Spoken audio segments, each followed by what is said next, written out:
বন্ধুরা, গাছে মোটামুটি এই যে এরকম ফলন এসছে।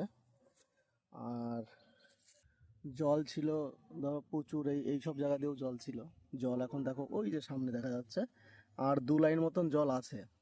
যেহেতু জমির অর্ধেক কুল গাছ আছে আর অর্ধেক কেটে ফেলেছি, তো ওই 2 লাইন জল আছে।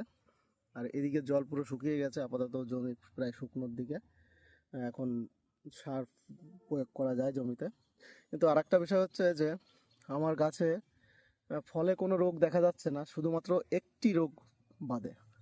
সেই একটি রোগ হচ্ছে, একটু দেখিয়ে দিই, এই দেখো আমার গাছের ফলে এই রকম স্পট পড়ে যাচ্ছে। প্রায় গাছের ফলে এরকম স্পট আছে। আমি এগুলো হাত দিয়ে ছিঁড়ে নিয়ে আসলাম এবং এই দেখো গাছে দেখাই, এই যে গাছে ঝুলছে স্পট।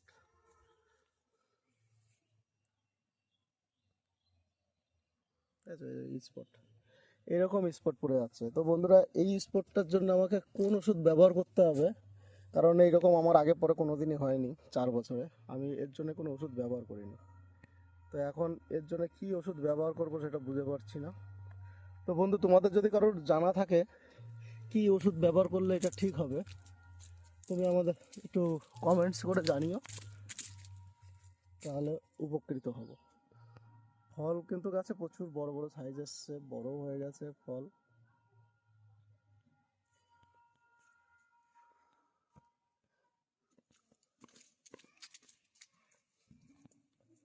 এই দেখো ফল সব ঝুলছে, বেশ ভালো বড় সাইজের ফল হয়ে গেছে গাছে।